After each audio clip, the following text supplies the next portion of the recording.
なりたいチャンネルです。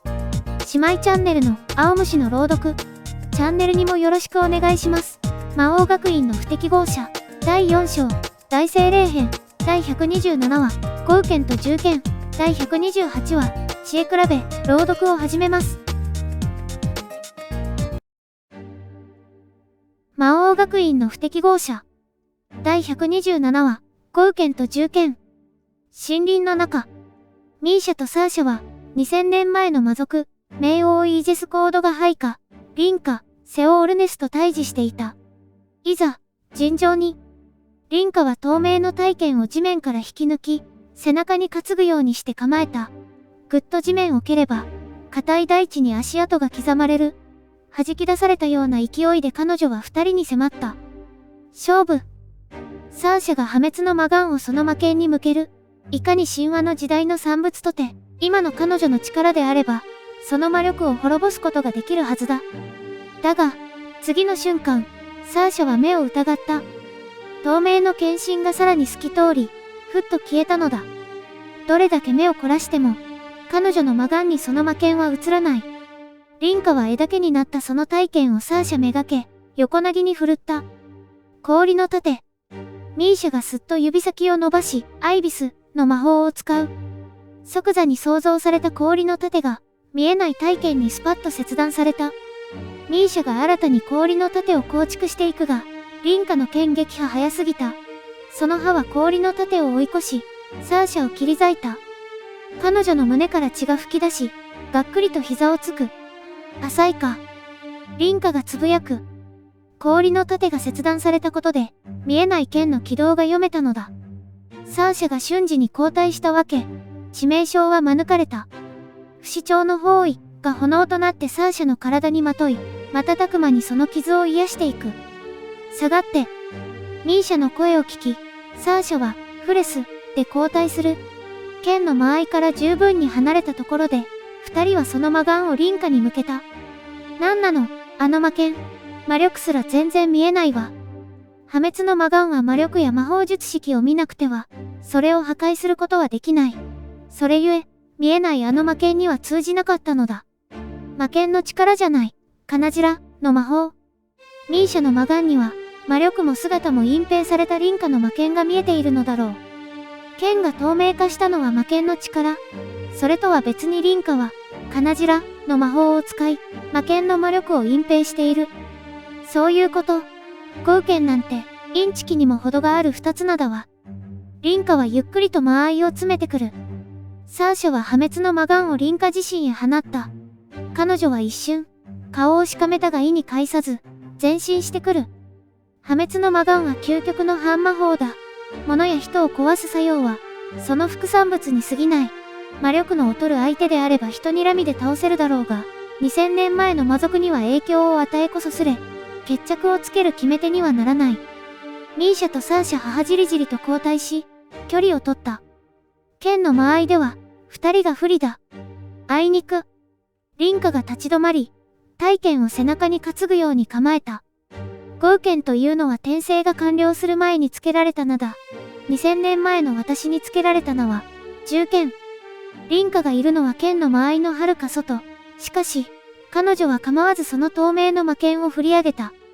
我が剣の間合い見くびるな。大上段に彼女は魔剣を振り下ろす。サーシャ。わかってるわ。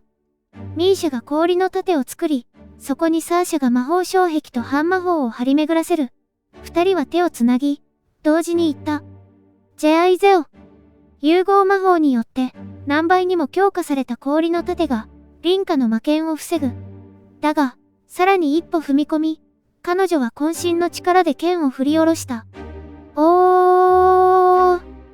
氷の盾に亀裂が入り粉々に砕け散る。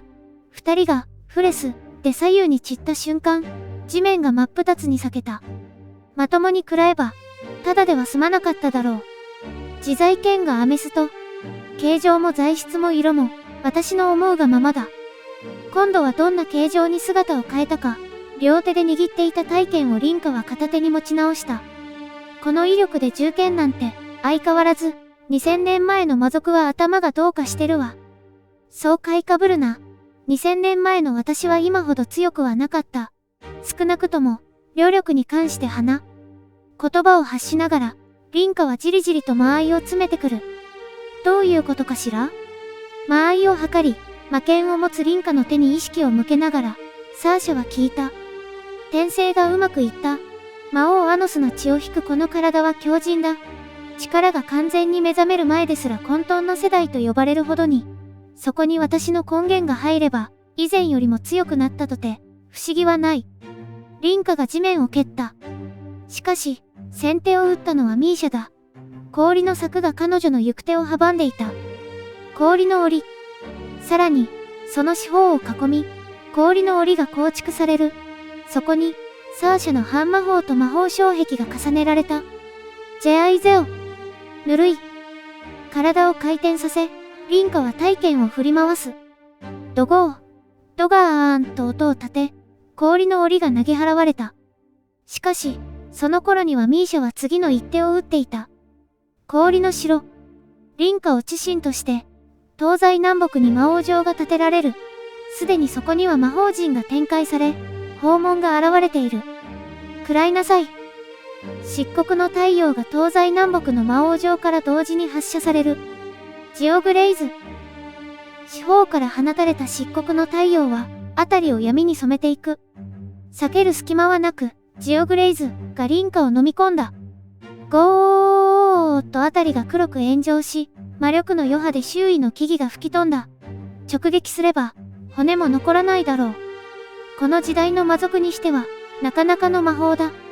燃え盛る黒い炎の中を凛花がかけていた。自在剣がアメストを球状の盾とし、半魔法を重ねることで、ジオグレイズを防いだのだ。だが、サーシャに肉薄した凛花は見えない体剣を振り下ろす。サーシャは周囲に球状の魔法障壁を張り巡らせる。それが切断されることで、剣の軌道を読み、寸前で身をかわした。見えないって分かってれば、いくらでも対処できるわ。彼女は、フレス、で交代していく。ミーシャがハッとしたように叫んだ。サーシャ、止まって。サーシャの口から血が溢れた。え？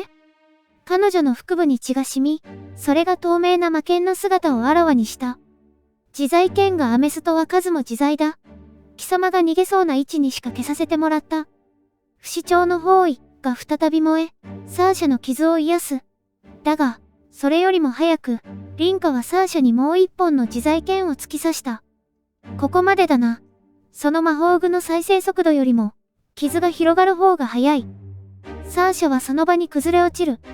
凛花の言う通り、2本の魔剣を突き刺されたままでは、死は時間の問題だろう。ゆっくりと死へ向かうのは苦しかろう。今、楽にしてやる。とどめとばかりに、凛花は自在剣がアメストを振りかぶった。氷の鎖。無数の鎖が凛花の体にまとわりつく。がアメストを一閃すると、その鎖をすべて凛花は一瞬にして切り裂いた。ミーシャはサーシャに視線を向ける。彼女を助けに行こうとしているのだろうが、その前には凛花が立ちはだかっている。厄介な破滅の魔眼は封じた。これで残るはお前一人だ。見えない剣で翻弄していたものの、破滅の魔眼は凛花にとっても脅威だったのだろう。常にサーシャに睨まれることで、決め手にはならないものの、魔力と体を削られ、行動に制限をかけられていた。しかし、その枷はもうない。じっとミーシャは凛花を見つめる。通して、淡々とした声だった。安心しろ。凛花の姿がぶれる。次の瞬間、彼女はもうミーシャに接近を果たしていた。ミーシャの魔眼にはその姿が映っただろうが、身体能力が違いすぎた。交代する隙さえ与えず、凛花は自在剣をミーシャの腹部に突き刺していた。お前も同じところに送ってやる。魔剣が引き抜かれると、ミーシャは倒れた。終わりだ。自在剣がアメストの姿があらわになる。その切っ先を倒れたミーシャの頭に向け、凛花は魔力を込めた。どいて。無機質な声が響く。この後に及んで、まだ姉を心配するとは、けなげな奴だ。せめて苦しまないように送ってやる。凛花はガーメストを逆手に持ち、そのまま勢いよく落とす。切っ先が、ミーシャの皮膚を破り、肉に食い込み、そして、当該に触れた。バキンとその剣心が折れた。に折れた自在剣を、凛花は一瞬、呆然と見つめた。どいて。ミーシャの声が響く。無機質で、淡々とした、彼女の深い怒りの声が、触れた瞬間、自在剣を、作り変えたのか、脆い物質に、魔力を失い、粉々に崩れていった自在剣がアメストを見て、凛花はつぶやいた。次の瞬間、はっとしたように彼女は頭上を見上げた。何を、作っている？声を震わせ、凛花は言う。彼女の目の前に、信じられないものが構築されようしていた。何を作っているのか、わかっているのか、貴様は？たまらず、凛花は叫んだ。まるで、悲鳴を上げるかのように。建てられているのは、氷の城。2000年前の魔族ならば、誰もが何度も仰ぎ見た、魔王アノス・ボルディゴードが所有する最強の魔法具、魔王城デルゾゲードである。できるはずがない、あれは、あの城は、神そのものだぞ。そんなことが、一介の魔族に、悪い夢だとでも言うように、彼女は何度も繰り返す。できるわけがない、と、祈るような言葉で、すでに知っているのだ。神話の時代の魔剣、ガーメストを脆く作り変えるほどの魔法を、ミーシャは見せたのだから。ミーシャがゆっくりとその身を起こす。凛花は恐れおののくように後ずさった。目覚めたのか。ふるふるとミーシャが首を横に振る。私は私。魔王城が立体魔法陣と化し、無数の魔法文字が城の周囲に浮かぶ。魔力の粒子が立ち上り、ミーシャの瞳に魔法陣が浮かんだ。アイビスで作られたデルゾゲード。保有する魔力も、破壊神としての秩序も、本来のものに比べれば数段劣る。しかし、確かにそれは疑似的な神と言えるだけの力を有していた。氷の結晶。凛花は自らの魔力を総動員し、全身に半魔法を展開した。だが、ミーシャがまがんで人にらみしただけで、なすすべもなく凛花の体は消滅した。そこに残されたのは、氷の結晶一つのみ。体を、作り変えられたのだ。サーシャ。すぐにミーシャは倒れたサーシャに視線を移す。その瞬間、彼女に刺さった2本の魔剣は氷の結晶となり、消えた。自在剣が消滅したことで、不死鳥の包囲がサーシャの傷を癒し、彼女はうっすらと目を開けた。間に合った。嬉しそうに笑うと、力を使い果たしたかのように、ミーシャはその場に膝をつく。背後のデルゾゲードが無数の氷の結晶と化し、綺麗に散っていった。第128話、知恵比べ。ユニオン島の最上階。リムネトには、レイとミサ、エレオノールとゼシア、ミーシャとサーシャが、それぞれ敵を倒した光景が映されている。ふむ、四座王族が同盟でも結んでいたか。呪い王、触死王、ヒヒ王、冥王は、2000年前の魔界で暴虐の魔王に次ぐ勢力を持っていた。その実力に畏怖と敬意を表し、魔族たちは彼らを四座王族と呼んだ。自尊心が高く、他の魔族と相入れることのない彼らは、対戦中を除き、互いに手を結んだことはない。それが平和になった今、共闘魔界のことを言っているのだから、不思議な話だな。仲良くなったのだとすればめでたくはあるが、そうではあるまい。それで、俺に知恵比べを挑むとの話だったが、あいつらがやられるまで待っていてよかったのか？問いかけると、ジークは笑った。四座王族の配下がやられるのは想定内と言わんばかりだ。あなたは神の子をお探しだ。そして、聡明な暴虐な魔王であれば、あなたの配下のうち、どなたかがその神の子である可能性を持っていることに気がついたはずだ。ふむ、そういうことか。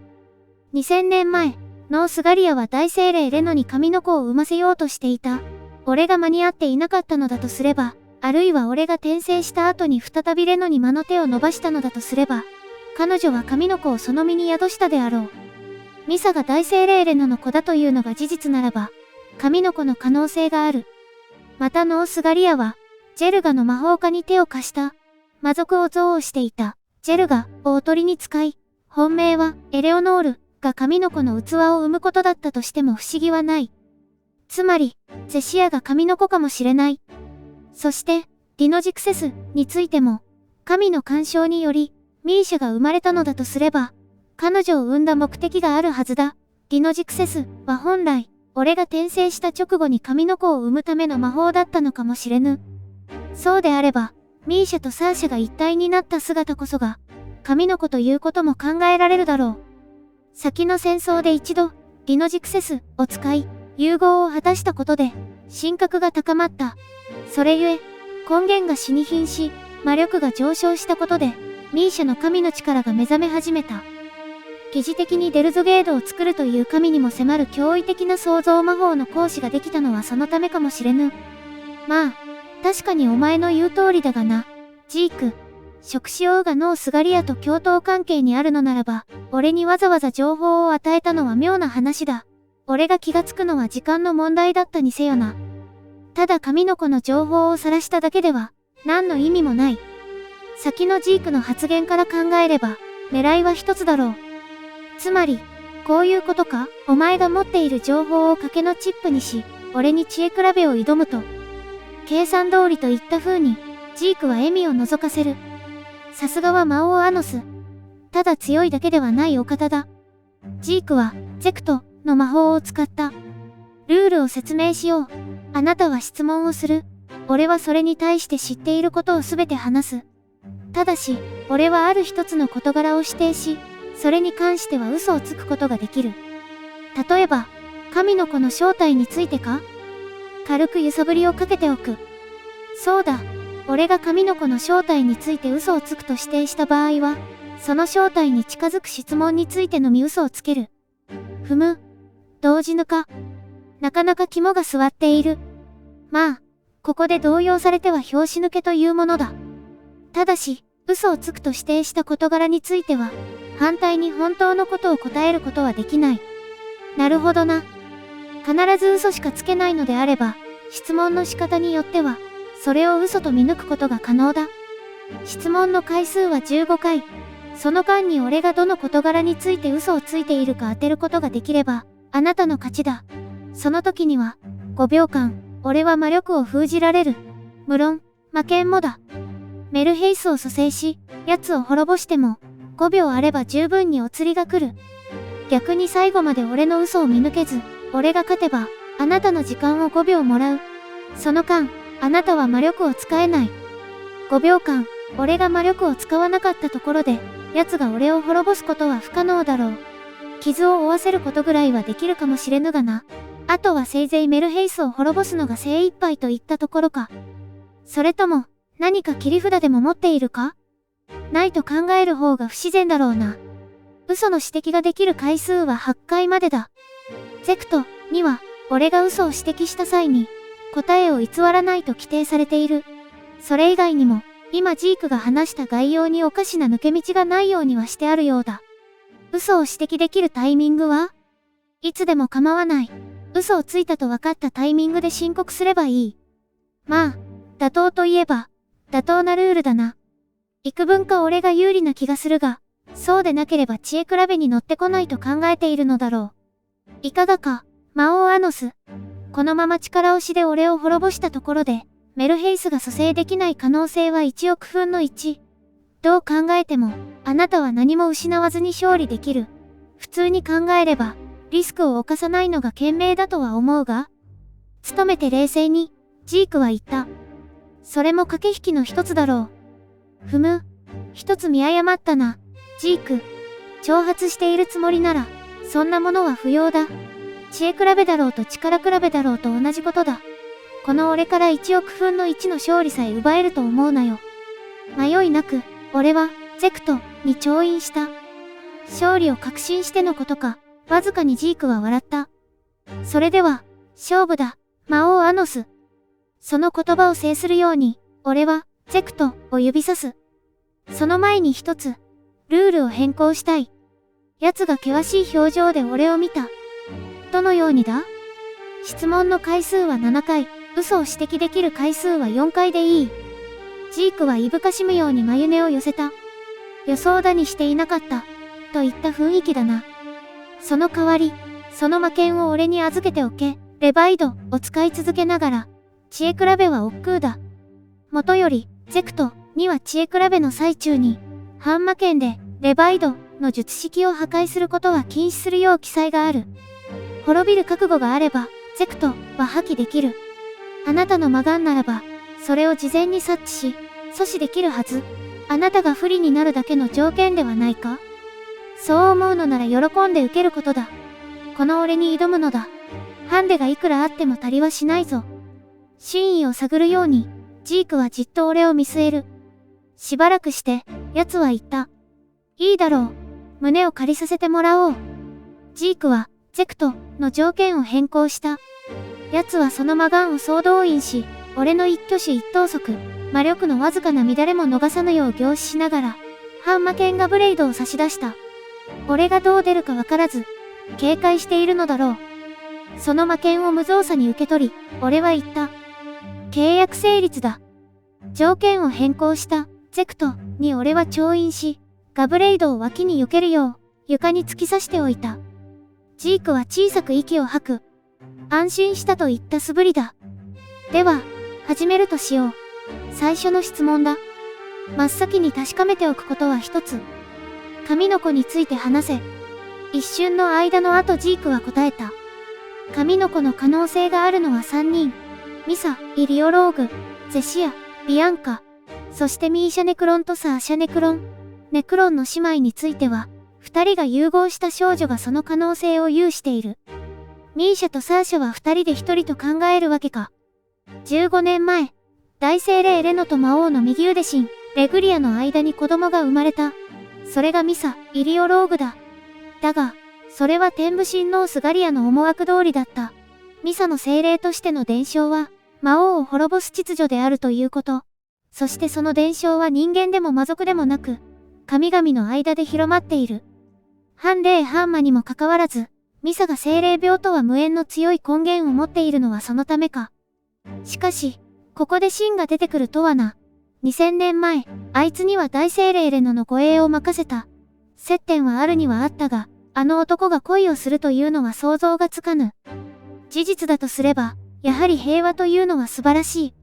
あなたの転生が完了した今、成長した彼女はその秩序に従い、ようやく目覚めようとしている。目覚めるということは、精霊の身体を表すという意味か？神の手が入っているのなら、そうとも限らぬが、可能性は高いだろう。2000年前、天武神のスガリアはアゼシオンの勇者ジェルガと一つ約束を交わした。それは彼を魔法化し、神に次ぐ秩序とすること。だが、ノースガリアは神を生む神だ。その秩序に背くことはできない。そのため、ジェルガに交換条件を出した。彼の根源の一部をエレオノールと化し、神の器を作らせることだ。神を作る目的のためであれば、ジェルガの要求も飲めるということだろうな。辻褄は合っている。ジェルガがうなずいたことにより、契約は成立した。そして、長い期間をかけ、エレオノールにゼシアを量産させ続けたことにより、ようやくこの時代に神の器が誕生した。それが、魔王学院に転校してきたあの小さなゼシアだ。根源クローンを作り続ければ、突然変異で優れた個体が生まれることもある。か。確かに根源クローン同士には微小な差異があるため、可能性はある。そして少なくとも、あのゼシアは他の個体とは毛色が違う。まだ若く、目覚めてはいないのだろうが、神の器になるだけの素質があるということか。魔法の時代、アイビス、ネクロンと融合した勇者カノンの根源は、ディノジクセスの魔法を研究していた。根源魔法に優れる勇者と、融合魔法に優れる七魔コウロウ、二人の力と知恵を合わせることで研究は順調に進んだ。カノンの根源は、ディルヘイドとアゼシオンの戦争で一人でも死なないように、魔族に力を与えようとした。いくら自分が死ぬつもりとはいえ、戦争が起きれば、他の者に被害が及ばぬ保証はどこにもない。たった一人の魔族に力を与えても、どうしようもなかっただろうが、それでも、一人でも多く救いたかったのだろう。ディノジクセスによって、サーシャネクロンの根源と体は二つに分かれた。本来であれば、人格は彼女が持つ、一つだけのはずだったが、神の介入により、月の光に乱れが生じ、自然魔法陣が書き換えられた。生まれるはずのない人格、ミーシャネクロンが誕生した。事実だとすれば、カノンの根源は相当頭を抱えたことだろう。放っておけば、ミーシャは消える。勇者の力でもそれはどうしようもない事態だったが、彼には一つだけ姉妹を救う心当たりがあった。間もなく転生する暴虐の魔王。彼ならば二人を救うことができるはずと考えた。だが、俺に正体をばらすわけにはいかず、あの顛末になった。か。そして、暴虐の魔王は姉妹を救った。あなたは神の思惑を着せずして阻止した。神の意志と強大な魔力を持って生まれるはずのその子は、ただ二人の少女として生まれた。今は、まだ。この説明についても十分に可能性は考えられる。つい宣告ミーシャが見せた魔法も、尋常ではなかったからな。とはいえ、難しいのは別段。神の子でなくとも、あれに匹敵する魔力を持っていて、何ら不思議はないということだ。現に俺がそうなのだからな。これらはノースガリアから直接聞いたことであり、奴は嘘偽りないことを約束した。神は約束を守る。ジークが嘘をついていないのなら、これらはすべて真実だ。ところどころ情報が曖昧なのは、この知恵比べのために、あえてノースガリアが教えた知識だからと考えれば納得もいく。最後に、暴虐の魔王を滅ぼすために生まれた神の子は、あなたの配下の中にいる。ふむ。大体わかった。まずはこの知恵比べを終わらせるとしよう。では嘘を指摘する権利を一つ使う。お前は神の子に関する事柄について嘘をついている。無論、この段階で嘘かどうかなどわかるわけがない。真実を一つ、確かめるのが目的だ。残念ながら、外れだ。ゼクトの魔法陣が光っている。契約は正常に働いている。つまり、神の子に関して、奴は嘘をついていないということだ。次回は、魔王学院の不適合者、第129話、魔王の知恵、第130話、進化の伝言、高評価、チャンネル登録、お願いします。応援コメント励みになります。ありがとうございます。